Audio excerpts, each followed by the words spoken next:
In this video, I want to drive home the point that your spine control and awareness can have a drastic effect on what you're able to get out of your hip training.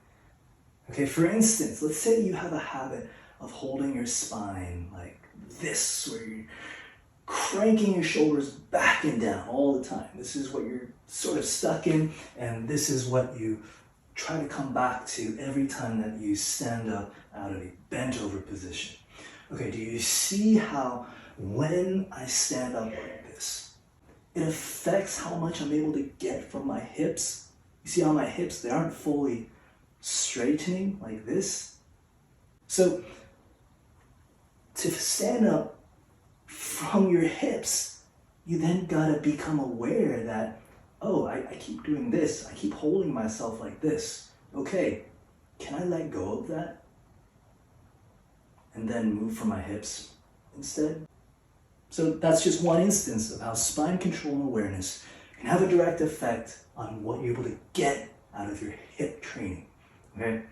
Another instance is, let's say that you're always clenching your glutes, tucking your tailbone, and clenching your abs, and that's doing this to your spine posture. You're just sort of stuck like this. And or every time before you go to bend over, you do that first.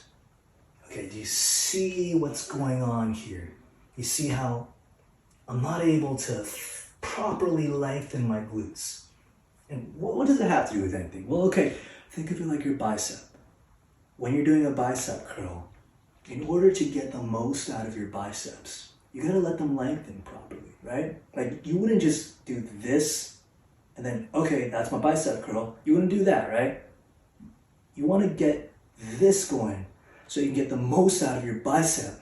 Just like as you're bending over, you want to get your glutes to properly lengthen as well, so that from that lengthened position, they can more powerfully contribute to, boom, helping you stand up. And so to do that, you got to be aware that you're kind of stuck in this. You see that? If I'm stuck like this, then I cannot access this. So that's another instance of how spine control and awareness can have a direct effect on what you're able to get out of your hips in training. So the bigger point I want to drive home here is, if you're really struggling to get anything out of your hips, then take a look at what's going on with your spine and how that may be affecting what you're able to get out of your hips. You got any questions or comments? Leave it down below.